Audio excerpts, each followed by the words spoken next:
ॐ नमो भगवते वासुदेवाय। अथैकविंशोऽध्यायः। विदुर उवाच स्वायंभुवस्य च मनोर्वंशः परमसम्मतः कथ्यतां भगवन् यत्र मैथुनेनैधिरे प्रजाः प्रियव्रतोत्तानपादौ सुतौ स्वायंभुवस्य वै यथा धर्मं जुगुपतुः सप्तद्वीपवतीं महीं तस्य वै दुहिता ब्रह्मन् देवहूतीति विश्रुता पत्नी प्रजापतेरुक्ता कर्दमस्य त्वया नघ तस्यां स वै महायोगी युक्तायां योगलक्षणैः ससर्ज कतिधा वीर्यं तन्मे शुश्रूषवे वद रुचिर्यो भगवान् ब्रह्मन् दक्षो वा ब्रह्मणः सुतः यथा ससर्ज भूतानि लब्ध्वा भार्यां च मानवीं मैत्रेय उवाच प्रजाः सृजेति भगवान् कर्दमो ब्रह्मणोदितः सरस्वत्यां तपस्तेपे सहस्राणां समादश ततः समाधियुक्तेन क्रियायोगेन कर्दमः सम्प्रपेदे हरिं भक्त्या प्रपन्न वरदासुषम् तावत् प्रसन्नो भगवान् पुष्कराक्षः कृते युगे दर्शयामास तञ्छत्तः शाब्दं ब्रह्म दधद्वपुः स तं विरजमर्काभं सितपद्मोत्पलस्रजम् स्निग्धनीलालकव्रात वक्त्राब्जं विरजोऽम्बरं किरीटिनं कुण्डलिनं शङ्खचक्रगदाधरं श्वेतोत्पलक्रीडनकं मनःस्पर्शस्मिते क्षणम् विन्यस्तचरणाम्भोज मंसदेशे गरुत्मतः दृष्ट्वा खेवस्थितं वक्षः श्रियङ्कोस्तुभकन्धरं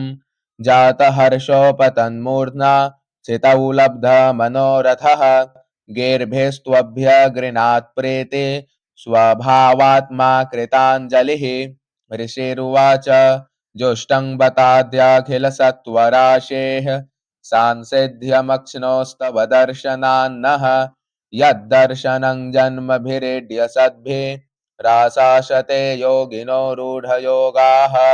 ये मायया ते हतमेधसस्त्वत् पादारविन्दं भवसिन्धुपोतम् उपासते कामलवायतेषां राशीशकामान् निर्येऽपि ये स्युः तथा स चाहं परिवोढुकामः समानशीलाङ्गृहमेधधेनुम् उपेयिवान्मूलमशेषमूलं दुराशयः कामदुघाङ्घ्रिपस्य प्रजापतेस्ते वचसाधीशतन्त्या लोकः किलायं कामहतोऽनुबद्धः अहं च लोकानुगतो वहामि बलिं च शुक्लानिमिषाय तुभ्यं लोकांश्च लोकानुगतान् पशूंश्च हित्वा श्रितास्ते चरणातपत्रम् परस्परं त्वद्गुणवादशेधो पीयूषनिर्यापितदेहधर्माः न ते जराक्षभ्रमिरायुरेषां त्रयोदशारं त्रिशतं षष्टिपर्व सन्नेम्यनन्तच्छदि यत्तृणाभिः करालस्रोतो जगदाच्छिद्य धावत् एकः स्वयं सन् जगतः सिसृक्षया द्वितीययात्मन्नधियोगमायया सृजस्यदः पासि पुनर्ग्रसिष्यसे यथोर्ननाभिर्भगवन् स्वशक्तिभिः नैतद्बताधीशपदं तवेप्सितं यन्मायया नस्तनुषे भूतसूक्ष्मम् अनुग्रहायास्त्वपि यर्हि मायया लसत्तुलस्य तनुवा विलक्षितः तं त्वानुभूत्योपरतः क्रियार्थं स्वमायया वर्तितलोकतन्त्रं नमाम्यभीक्ष्णं नमनीयपाद सरोजमल्पीयशिखामवर्षम् ऋषिरुवाच इत्यव्यलीकं प्रणुतोऽब्जनाभस्तमाबभाषे वचसामृतेन सुपर्णपक्षोपरि रोचमानः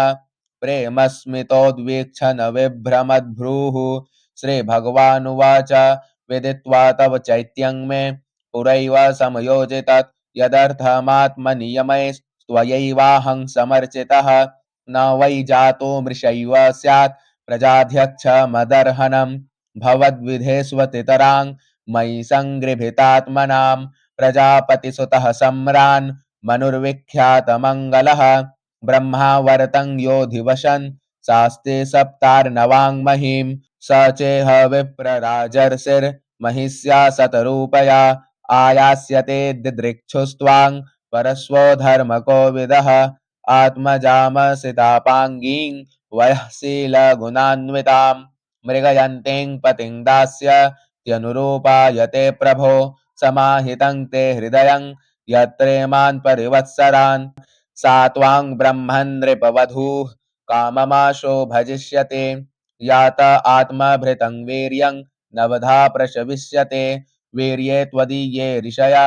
आधास्यन्त्यञ्जसात्मनः त्वं च सम्यगनुष्ठाय निदेशं मा उषत्तमः मयि तीर्थे कृताशेष क्रियार्थो मां प्रपत्स्यसे कृत्वा दयां च जीवेषु दत्त्वा चाभयमात्मवान् मय्यात्मानं सह जगद् द्रक्ष्यस्यात्मनि चापि मां सहाहं स्वान् सकलया त्वद्वीर्येण महामुने तव क्षेत्रे देवहूत्यां प्रणेष्ये तत्त्वसंहितां मैत्रेय उवाच एवं तमनुभास्याथ भगवान् प्रत्यगच्छजः जगाम बिन्दुशर्षः सरस्वत्या परिसृतात् निरीक्षतस्तस्य यया वशेष सिद्धेश्वराभीष्टुतसिद्धमार्गः आकर्णयन् पत्ररथेन्द्रपक्षैरुच्चारितं स्तोममुदीर्न साम अथ सम्प्रस्थिते शुक्ले कर्दमो भगवान् ऋषिः आस्ते स्म बिन्दुशर्षि तं कालं प्रतिपालयन् मनुष्यन्दनमास्थाय सातकौम्भपरिच्छदम् आरोप्य स्वाङ्दुहितरं सभार्यः पर्यटन् महीं तस्मिन् सुधन्वन्नहनि भगवान् यत्समादिशत् उपायादाश्रमपदं मुनेः शान्तव्रतस्य तत् यस्मिन् भगवतो नेत्रान् न्यपतन्नश्रुबिन्दवः कृपया सम्परीतस्य प्रपन्नेऽर्पितया भृशं तद्वै बिन्दुसरो नाम सरस्वत्या परिप्लुतं पुण्यं शिवामृतजलं महर्षिगणसेवितं पुण्यद्रुमलताजालैः कूजत्पुण्यमृगद्विजैः सर्वर्तोफलपुष्पाढ्यं वनराजे श्रियान्वितं मत्तद्विजगणैर्घुष्टं मत्तभ्रमरविभ्रमं मत्तबर्हिनटाटोप माह्वयन्मत्तकोकिलं कदम्बचम्पकाशोक करञ्जबकुलासनैः कुन्दमन्दारकुटजैश्चूतपोतैरलङ्कृतं कारण्डवैः प्लवैर्हंसैः कुररैर्जलकुक्कुटैः सारसैश्चक्रवाकैश्च चकोरैर्वल्गुकूजितं तथैव हरिणैः क्रोडैः स्वाविद्गवयकुञ्जरैः गोपुच्छैर्हरिभिर्मर्कैर्नकुलैर्नाभिभिर्वृतं प्रविश्य तत्तीर्थवर मादिराजः सहात्मजः ददर्श मुनिमासीनं तस्मिन् हुताशनं विद्योत्मानं वपुषा तपस्युग्रयुजाचिरं नातिछामं भगवतः स्निग्धापाङ्गावलोकनात् तद्व्याहृतामृतकला पीयूषश्रवणेन च प्रांशुं पद्मपलासाक्षं जटिलं चेरवाससम् उपसंसृत्य मलिनं यथार्हणमसंस्कृतम् अथोटजमुपायातं नृदेवं प्रणतं पुरः सपर्यया पर्यगृह्णात् प्रतिनन्द्यानुरूपया गृहीतार्हणमासीनं संयतं प्रीणयन्मुनिः स्मरन् भगवदादेश मित्याह श्लक्षणया गिरा नूनं चङ्क्रमणं देव सतां संरक्षणाय ते वधाय च सतां यस्त्वं हरेः शक्तिर्हि पालिने योर्केन्द्वग्नीन्द्रवायूनां यमधर्म प्रचेतसां रूपाणि स्थान आधत्से तस्मै शुक्लायते नमः न यदा रथमास्थाय जैत्रं मणिगणार्पितं विस्फोर्जच्चण्डकोदण्डो रथेन त्रासयन्नघान् स्वसैन्यचरणक्षुण्णं वेपयन्मण्डलं भुवः विकर्षन् बृहतीं सेनां पर्यटस्यंसुमानिव तदैव सेतवः सर्वे वर्णाश्रमनिबन्धनाः भगवद्रचिता राजन् भिद्येरन् बत दस्युभिः अधर्मश्च समेधेत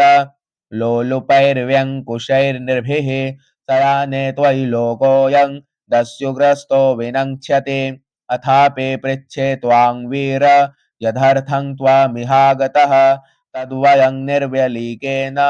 प्रतिपद्यामहे हृदा। ओम जय जय श्रीमद्भागवते महापुराणे पारमहंस्यां संहितायां तृतीयस्कन्धे एकविंशोऽध्यायः। श्रीकृष्णार्पणमस्तु।